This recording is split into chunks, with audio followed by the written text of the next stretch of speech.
You know that feeling when the world just stops? Like your ears are full of cotton and you can hear your own heartbeat? That's what happened when Tracy from HR slid that paper across her stupid IKEA desk. 60% pay cut. Effective immediately. I just sat there, staring at the number like it might change if I looked at it hard enough.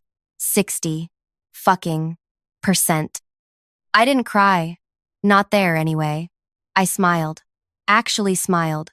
And said, I'll need 24 hours to consider this offer. Like I was some kind of corporate robot. Like I hadn't just been gutted. The crying happened in my car. Heaving. Ugly. Mascara everywhere, sobbing that fogged up my windows. I sat in the parking garage for 45 minutes. Just breaking.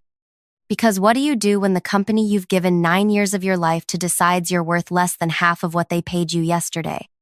Sorry, I should introduce myself. I'm Eleanor Reeves, Ellie, 36, single mom to an amazing 10-year-old boy named Lucas. And up until that meeting, I was the director of client solutions at Merrickson Technologies. God, this is still hard to talk about, even 3 years later. If you're watching this, could you just hit like or subscribe or whatever? Or leave a comment telling me where you're watching from? I need to know I'm not screaming into the void here. That someone else understands what it's like to have your entire life threatened in a 15-minute meeting. Anyway, Merrickson. I started there when it was just 20 people in a converted warehouse.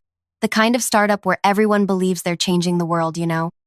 We had the ping pong table, the free snacks, the happy hours, all that bullshit that seems so meaningful until it isn't.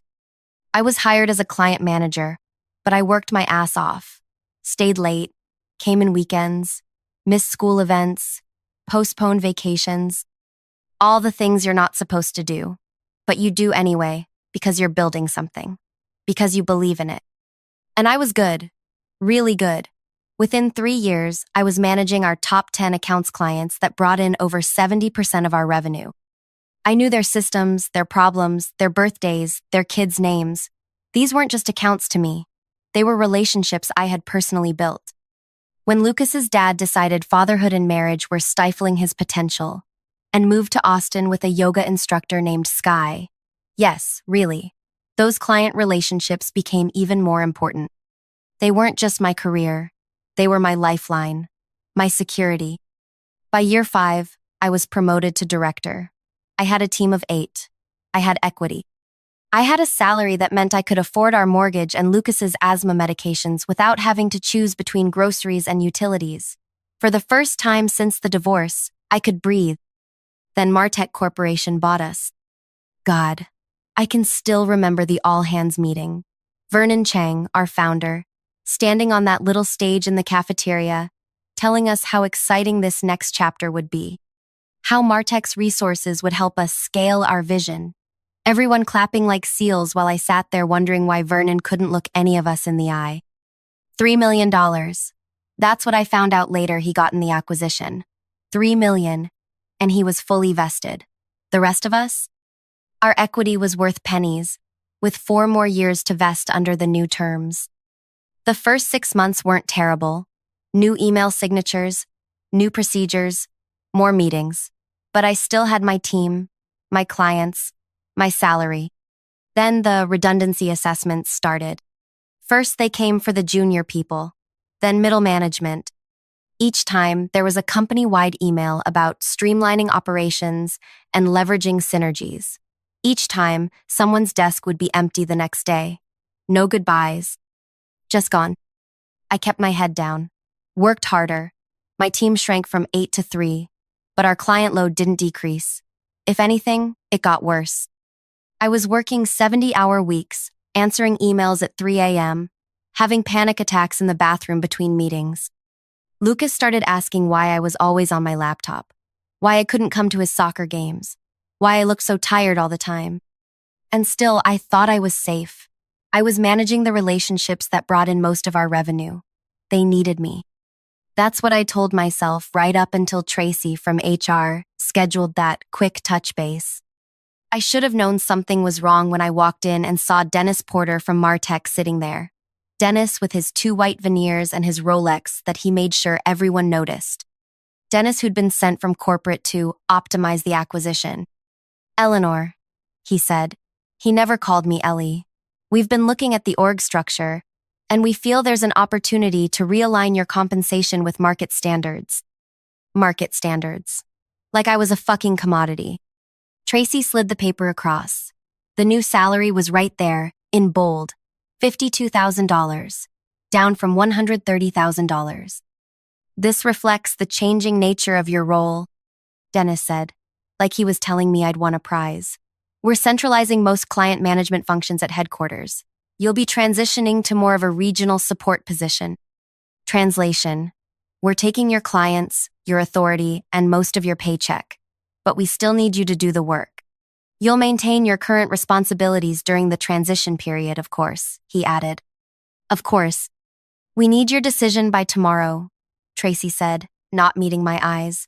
If this new arrangement doesn't work for you, we understand. But we'll need to immediately begin searching for someone who's aligned with our new structure. Someone cheaper, she meant. Someone desperate. They knew I was a single mom. They knew about Lucas's medical needs. They knew about my mortgage. This wasn't a negotiation. It was an execution. I need 24 hours, I said, voice steady despite the screaming in my head. I have some questions about the transition plan and reporting structure. Dennis nodded, pleased with my professionalism. Tracy looked relieved that I wasn't causing a scene. I don't remember walking back to my desk. I don't remember packing up my laptop. I just remember sitting in my car, shaking, wondering how I was going to tell Lucas we might lose our house. That's when my phone rang. Kira Chen, my old colleague who'd left Merrickson 6 months earlier. I almost didn't answer. But then I thought, what the hell? Maybe she was calling to catch up. Maybe I could pretend for 5 minutes that my life wasn't imploding. Hey stranger, I said, trying to sound normal. Ellie, she said. I've been trying to reach you all week. Have you checked your LinkedIn messages? I hadn't. I'd been too busy keeping the clients happy, keeping my team from quitting, keeping everything from falling apart. Listen, Kira said. I'm at Nexus now. You know they're MarTech's biggest competitor, right? My boss has been asking about you. A lot. We need someone with your client experience. Would you be open to a conversation? I looked at the Merrickson building through my windshield, at the logo they'd replaced our original one with. I thought about Dennis and his watch and his veneers. I thought about Vernon Chang, who'd sold us out and disappeared to his beach house in Malibu. Actually, I said, I think tonight would be perfect. I drove home in a daze, my mind racing. I wasn't stupid. I knew what calling MarTech's competitor would mean. There'd be no going back. But they'd already decided I was disposable. What did I owe them? When I got home, I paid the babysitter, checked on Lucas, already asleep. I'd missed bedtime again, and opened my laptop. I spent an hour looking through my employment contract. No non-compete clause. Merrickson had been too small, too idealistic when I joined to bother with those. MarTech had issued new contracts to later hires, but they hadn't gotten around to us legacy employees yet. Their mistake. At 9:30, I called Kira back. Can you set up a meeting with your boss? Tomorrow morning, before I have to give Merrickson my answer about something. That bad? She asked. Worse, I said. They're cutting my salary by 60% but keeping all my responsibilities. Actually, adding more. Kira was quiet for a moment, then, those fuckers. Yeah. Give me 15 minutes, she said. I'm texting Cameron right now. Cameron Reed, the CEO of Nexus Technologies, MarTech's biggest rival and the company that had been trying to get our clients for years. 20 minutes later, my phone rang again. Eleanor? This is Cameron Reed from Nexus. Kira tells me we need to meet first thing tomorrow. His voice was warm, direct. No corporate bullshit. Yes, I said. I think we might be able to help each other. I'm guessing MarTech is finally doing their post-acquisition purge? Something like that. How does 7:30 a.m. sound? I can meet you at the Westside Cafe, away from both our offices. Kira says you have a decision to make tomorrow. 7:30 works, I said, surprising myself with how calm I sounded. After we hung up, I sat on my couch for a long time, staring at nothing. Was I really doing this? Was I really considering jumping ship to the competition? But it wasn't a ship anymore, was it? It was a sinking lifeboat, and Martech was throwing people overboard to save themselves. I opened my laptop again and pulled up my client files, not the official CRM data that belonged to the company, but my personal notes. 9 years of relationship details.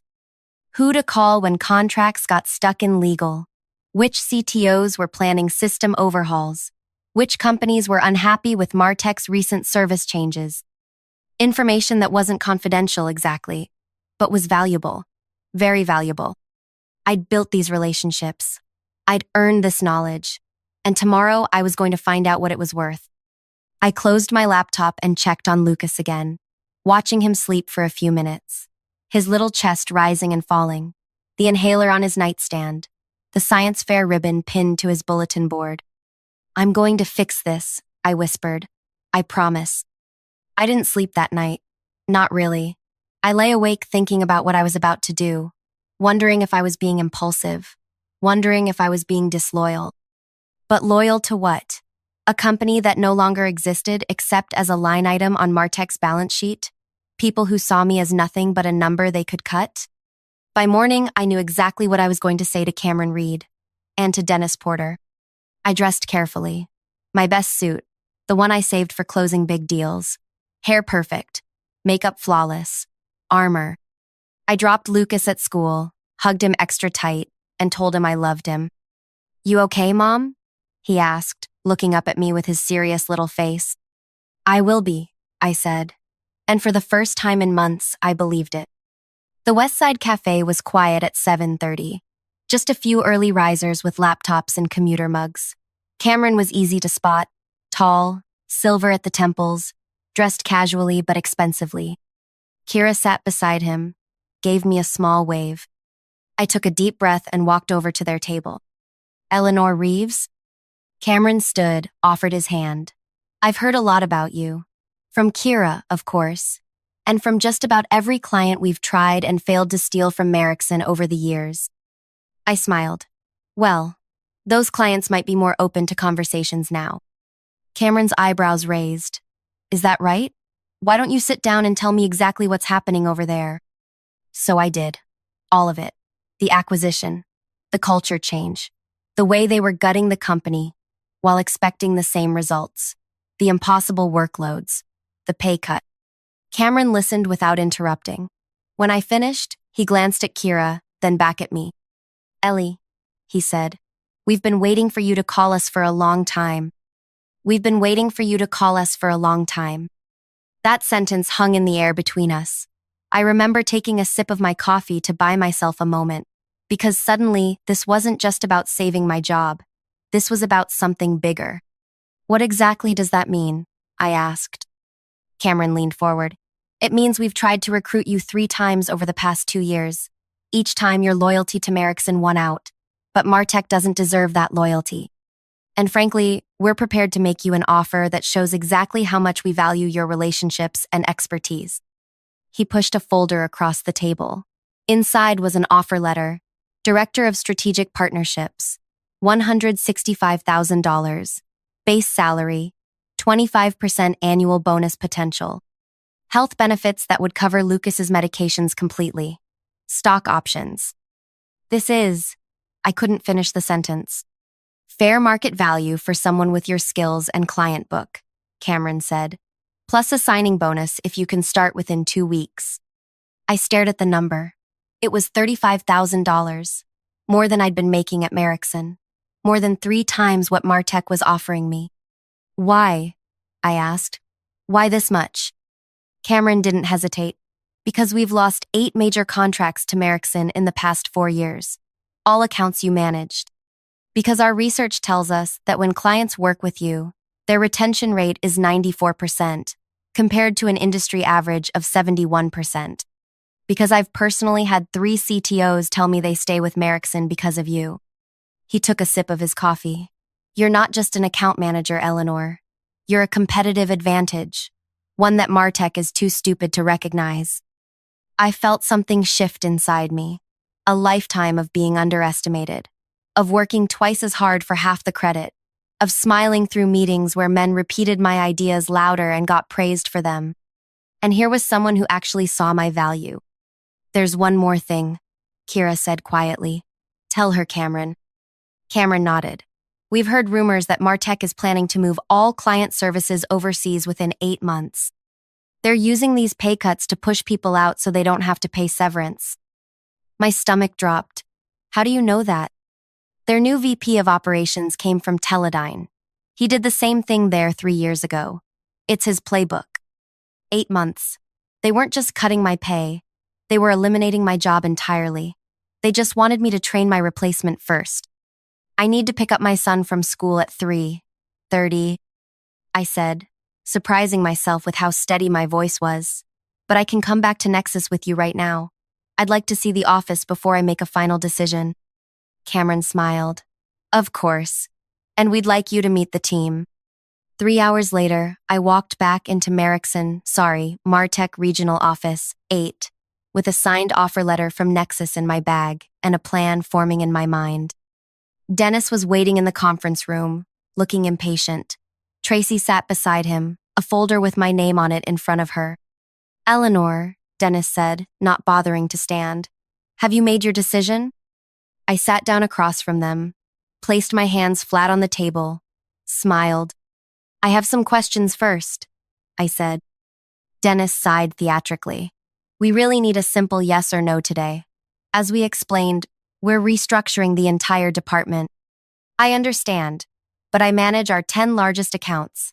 I'd like to know who will be handling the Westfield implementation next month and the Alder contract renewal in June."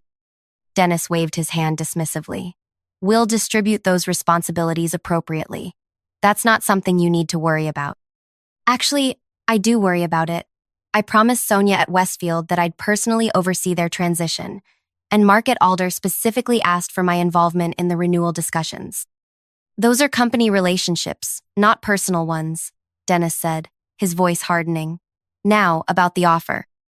Is it true you're moving client services overseas in 8 months?" I asked.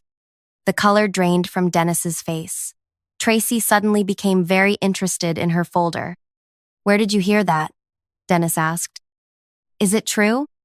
"That's confidential company information." "So that's a yes." I leaned forward. "Were you planning to tell me that before or after I accepted a 60% pay cut to train my replacement?" "This meeting is about your current offer, not hypothetical future restructuring," Dennis said, his jaw tight. "Now, do you accept the new terms or not?" I took a deep breath, thought about Lucas, about our house, about 9 years of my life. "I quit." The words hung in the air between us. Dennis blinked. "Excuse me?" "I quit. Effective immediately." He recovered quickly, his face settling into a smug smile. "I'm afraid company policy requires 2 weeks' notice from director-level employees." "Check my contract," I said. "The original Merrickson contract that was never updated after the acquisition. It states that notice periods are equivalent to severance periods. Since Merrickson never offered severance beyond 1 week, that's my required notice." The smile faltered. "You'll need to transition your accounts." "Actually, I don't.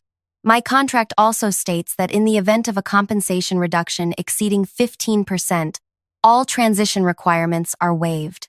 I stood up.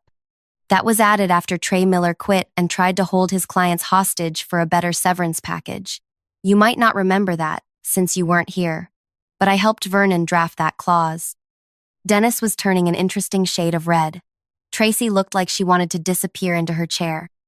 "You can't just walk out on your responsibilities," Dennis sputtered. "Watch me." I turned to go, then paused at the door. "Oh, and I've accepted a position with Nexus Technologies. Since Merrickson never implemented a non-compete agreement and Martech never asked me to sign one, I'll be starting there on Monday."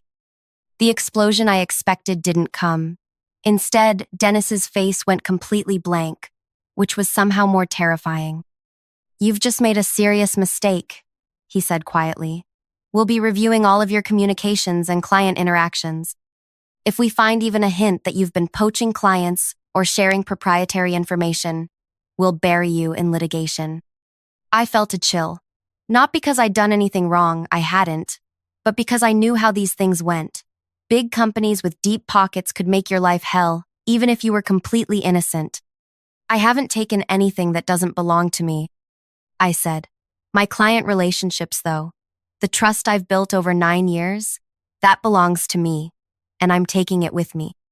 I walked out before he could respond, heart pounding so hard I thought it might burst through my chest.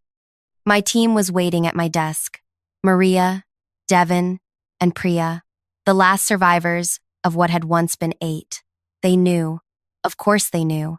News travels fast in dying companies. Is it true? Priya asked. You're leaving? I nodded. What about us? Devin looked terrified. He had a baby on the way. Check your emails in an hour, I said quietly. All of you. I packed my desk quickly. Family photos.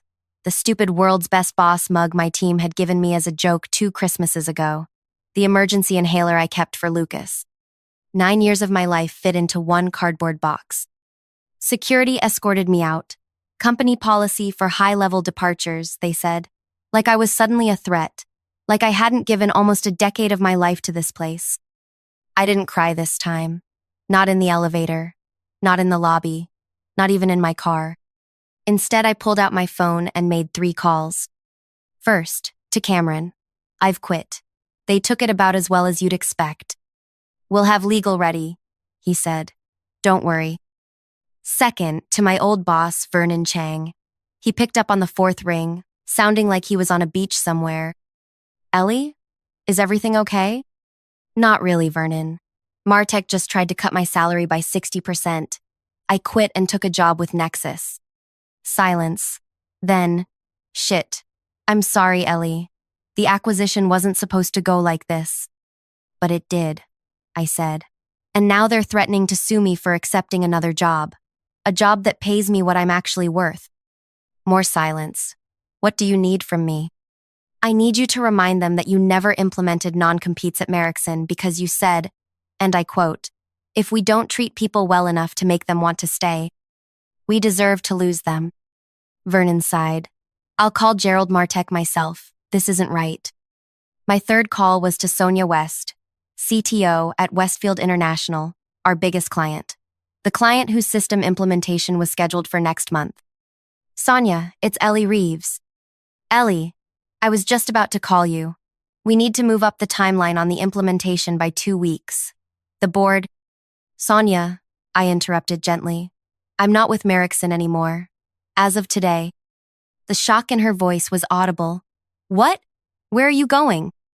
Nexus Technologies. Cameron Reed's company? Our backup vendor? Yes. There was a long pause. Is this because of the Martech acquisition? We've been worried about that ourselves. Service has been slipping. It is. They're making major changes, including removing me from your account. Another pause. Without telling us? Yes. Who's taking over the implementation? They wouldn't tell me. Bullshit, Sonia said. And that's why I loved her.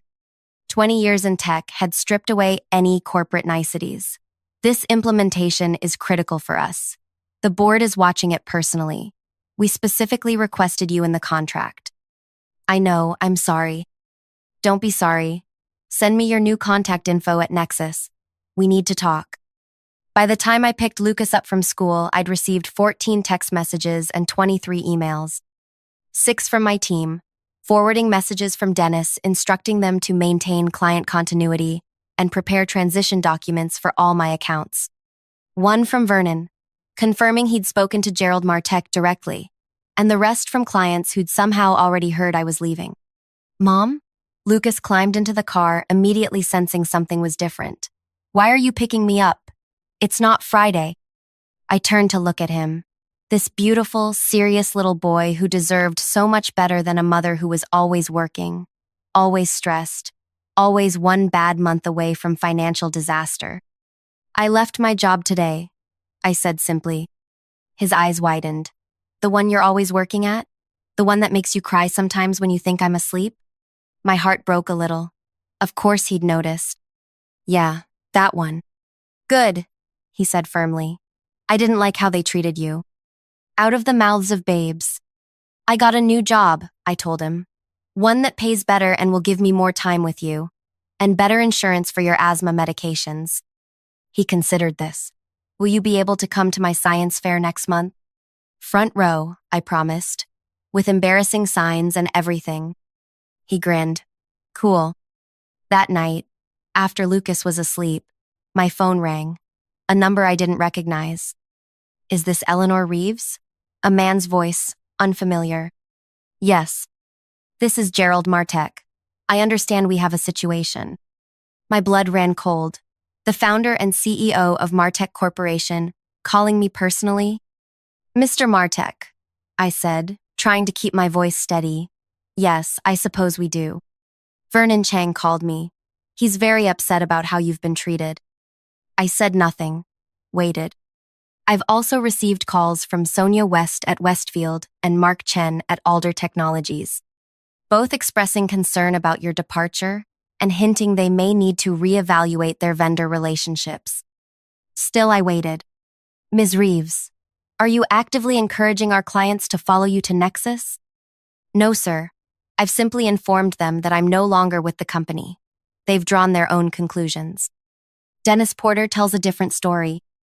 Dennis Porter offered me a 60% pay cut without any reduction in responsibilities, didn't tell me the position was being eliminated in 8 months, and then threatened to sue me for accepting another job. So you'll forgive me if I don't put much stock in his version of events. Silence. Then, the pay cut and outsourcing plan were not approved by me or the executive committee. And yet they happened. Another silence. What would it take to bring you back? To repair this situation? I almost laughed. You can't be serious. I'm very serious. Westfield and Alder represent over 20 million in annual contracts. If they leave, others will follow. We've run the numbers. It would be significantly less expensive to keep you than to lose those accounts. Now I did laugh. So I'm worth keeping if it costs you millions to lose me, but not if it just makes my life impossible? Do you hear yourself, Mr. Martek? Business is business, Ms. Reeves. I'm trying to offer you an opportunity here. No, thank you. I've accepted a position with Nexus, one that values me appropriately from the start, not just when you realize how badly you've screwed up. We're prepared to match their offer, plus a retention bonus. It's not about the money, I said, surprised to find I meant it. It's about respect. It's about 9 years of my life that your company dismissed without a thought. It's about the fact that you're calling me now, not because how I was treated was wrong, but because it's becoming expensive. What do you want then? He sounded genuinely confused. I want you to treat the people who are still there better than you treated me. I want you to look at what Dennis Porter is doing to that office and ask yourself if that's really the company you want to build. That's it? That's all you want? That, and for you to stop threatening to sue me for taking a new job. I didn't steal anything. I didn't poach anyone. I simply refused to be devalued. There was a long pause. No lawsuit, he finally said. You have my word. As for the rest, I'll be visiting the regional office next week to see things for myself. 3 days later, I started at Nexus. They gave me a real office, not a cubicle. My team, yes, I got to build my own team included Maria and Devin, who'd quit Martek the day after I left. Priya stayed behind. Her visa was tied to her employment there. 2 weeks after that, Dennis Porter was pursuing other opportunities. Tracy from HR too. A month later, Sonia West called to tell me Westfield was moving their business to Nexus. The implementation team they sent couldn't find their way out of a paper bag, she said. And when I complained, they told me my expectations were unrealistic. Mark Chen from Alder followed 2 months after that, then Briarwood Systems, then Tetracorp. By the 6-month mark, 5 of my former top 10 clients had moved to Nexus. Not because I poached them, I was scrupulously careful never to initiate those conversations, but because relationships matter. Trust matters. And when you've spent years proving yourself, people notice when you're gone. Gerald Martek kept his word. There was no lawsuit. There was, however, a complete restructuring of the regional office. The overseas transition was quietly abandoned. Salaries were adjusted to better align with market standards. Too little, too late for many, including me. It's been 3 years now. I'm still at Nexus Executive Vice President of Client Success. I have a team of 22. I make more money than I ever thought possible. Most importantly, I make it home for dinner with Lucas almost every night. I haven't missed a science fair or a soccer game in years. Last month, I ran into Vernon Chang at a tech conference. He gave me a hug, told me he was proud of me, said leaving Merrickson was the best career move I could have made. I should have protected you all better, he said, looking genuinely regretful.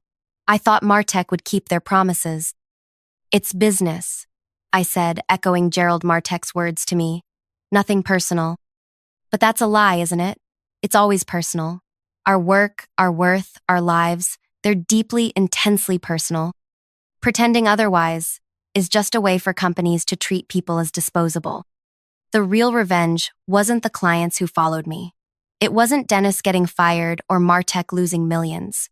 It wasn't even my beautiful new office or my big salary. The real revenge was discovering my own value, standing up and saying, "No, I am worth more than this. I deserve better." And then going out and creating that better for myself. I think about that meeting with Tracy and Dennis sometimes. That paper sliding across the desk. That moment when they thought they had all the power, and I had none. They were wrong. We all have power. Sometimes we just need to be pushed to our breaking point before we realize it.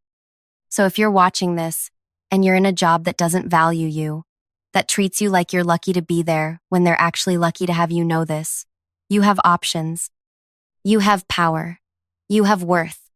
And sometimes, the best revenge isn't about getting back at anyone. It's about getting away and building something better. Even if it takes just one phone call to change everything.